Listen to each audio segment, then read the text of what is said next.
ہاں تو عرض کر رہا تھا صحابہ کون سے تھے، جذبے ان کے دیکھ. سن لے ذرا ایک بات، آگی بات. صحابی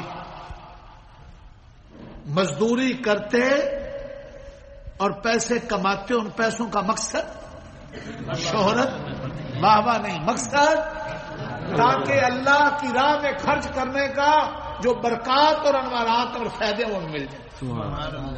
فضائل جب سبق میں سن رہے تھے تو ہمارے شیر افضل صاحب ڈرائیور ہیں میرے، ان کو اتنا جوش آ گیا وہ فضائل سن سن کر، انہوں نے فوراً 500 نکالا اور طلبہ کو کہتے ہیں جاؤ کیلے لاؤ جو جلیبی لاؤ. سبحان اللہ. میں ان کو نظر آ گیا اس خرچ کرنے پر جنت کی حوریں ملیں. ماشاء اللہ. ہاں اگلی بات بھی سنیں، اگلی بھی سنیں. سبحان اللہ. حضور علیہ الصلوۃ والسلام نے فرمایا مفہوم حدیث کا، رسی لے کر جنگلوں میں گھوم کر لکڑیاں اکٹھی کر کے کندھوں پر اٹھا کر مارکیٹ میں بیچ کر پیسے کما لینا، اس سے بہتر ہے لوگوں سے بھیک مانگنا.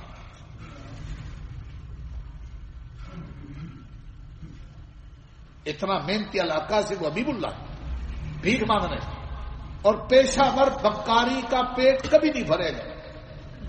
لا یسألون الناس العافا.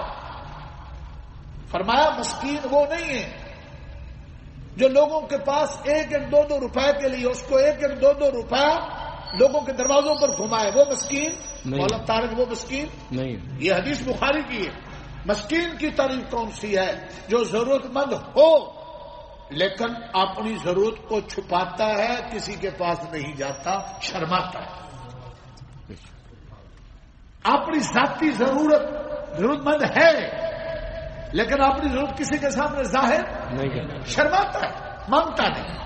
یہ ہے مسکین، جن مسکینوں کی قرآن نے سفارش کی ہے کہ ان کو ڈھونڈ ڈھونڈ کر دو.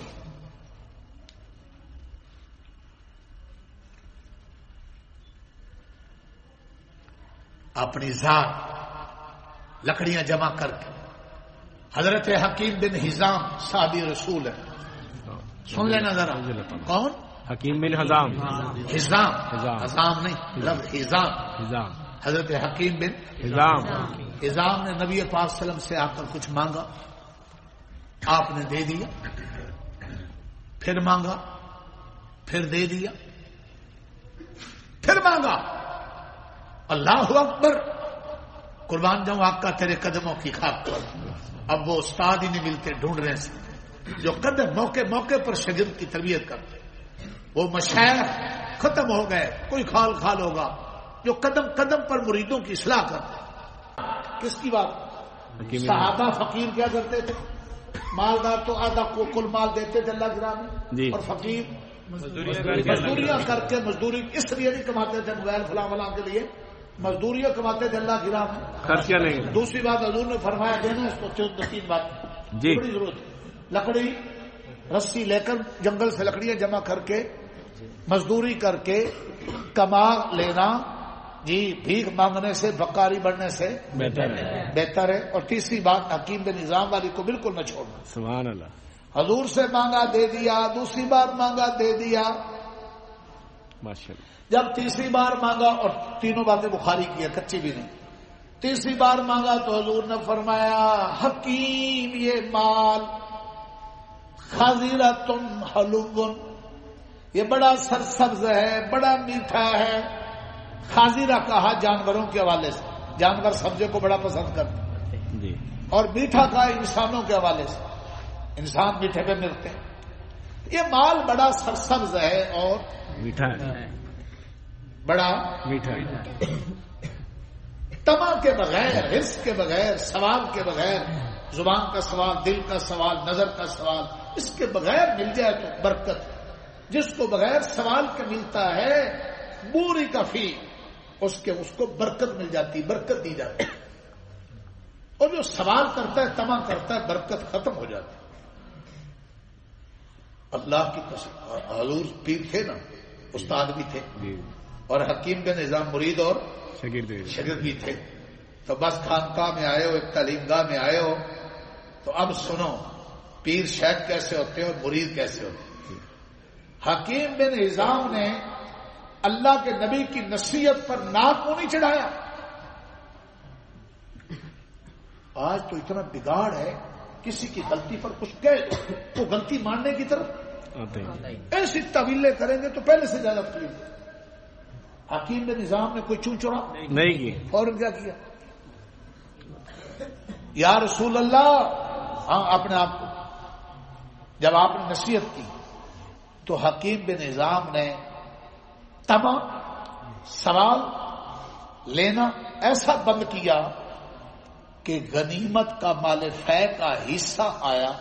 حضرت ابو بکر صدیق نے حکیم بن حزام کو اپنے دور میں بلا کر دینا چاہا، حکیم نے وہ حصہ بھی نہیں لیا، جو اپنا حصہ بنتا تھا وہ بھی نہیں لیا. حضرت عمر نے دینا چاہا، حکیم نے اپنے دور میں وہ بھی نہیں لیا. نہیں سمجھ رہے؟ وہ حضور کی نصیحت ایک دفعہ کی ہوئی، حکیم دنیا سے چلے گئے. حکیم نے کسی سے نہ سوال کیا، نہ طمع کیا، اور نہ اپنے حصے بھی نہیں لیے. سبحان اللہ. کون؟ حکیم بن حزام.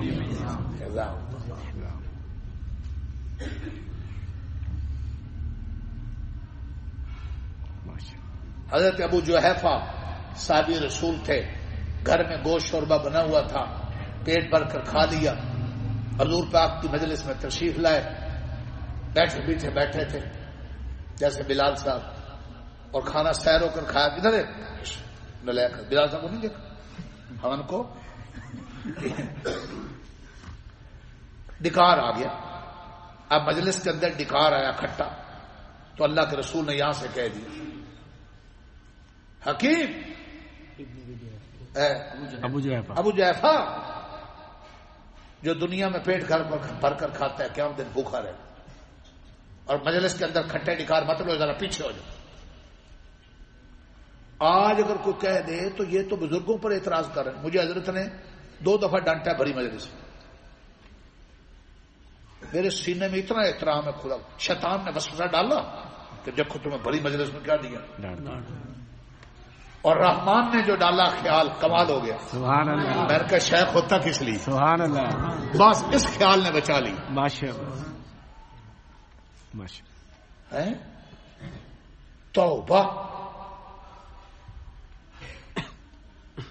حکیم نے دوسرا ابو جحیفہ نے کیا کیا؟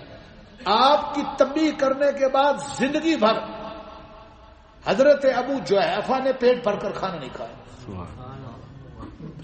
زندگی بھر 2 ٹائم کھانا نہیں کھایا، نہ 2 ٹائم کھایا نہ پیٹ بھر کر کھایا، 1 ٹائم کھایا اور پیٹ خالی رکھا، اس لیے کہ میرے حضور نے مجھے تنبیہ کی. معاویہ بن قرہ، باپ بیٹا دونوں پہلی مجلس میں حضور کا تذکرہ سنا، نبی مسلمانوں کے نبی آ گئے اور پہلی دفعہ مجلس میں تشریف لائے، پہلی دفعہ، اور اسلام قبول کیا. آمد بھی پہلی، اسلام بھی قبول کیا. شگرد نئے رہے ہو یا پرانے؟ نہیں بری نئے دیں یا پرانے؟ نہیں. پرانے بگڑ جائیں تو اتنی خرابیاں کرتے ہیں کہ نئےوں کو بھی ٹھیک نہیں ہونے دیتے. ادھر دیکھنا، اتفاق سے گرے بان کا اوپر والا بٹن کھلا تھا. عادت اللہ کے نبی کی نہیں تھی. یہ اوپر والا بٹن میرا بھی ابھی اتفاق نہیں کھلا، یہ دیکھو 2 کھلے ہیں، بلکہ اتفاق سے. آپ کا اوپر والا بٹن کھولنے کی عادت نہیں تھی، اتفاقاً. اور ان کی ملاقات پہلی تھی، اسلام قبول کیا، بیعت ہوئے، بیعت اسلام بھی ہوگی، شاگرد بھی ہو گئے، مرید بھی ہو گئے، اور پہلی ملاقات میں بٹن. ساری زندگی ان دونوں باپ بیٹوں نے اس بٹن کو بند نہیں کیا. نہ شریعت کا حکم تھا نہ حضور کا حکم تھا، اس لیے کہ اپنے پیر و مرشد استاد محترم مربی، ان کو ہم نے پہلی ملاقات میں جیسے دیکھا ویسے زندگی گزاری. سبحان اللہ. عظیم لوگ ہیں صحابہ، بے شک. اور جو صحابہ کے ایمان پر اور اعمال پہ تبصرہ کرتے ہیں، ان سے کائنات کا بدترین انسان اور کالے جرثومے اندر اور باہر کے کالے بدبخت کوئی نہیں ہو. اللہ ان کے سائے سے بھی اور ان کی سوچوں سے بھی امت کو محفوظ. آمین. یہ بڑا خطرہ ہے. اللہ ہماری اصلاح فرمائے. آمین. بھائیو پتہ نہیں کہاں سے کیسے بات نکل گئی.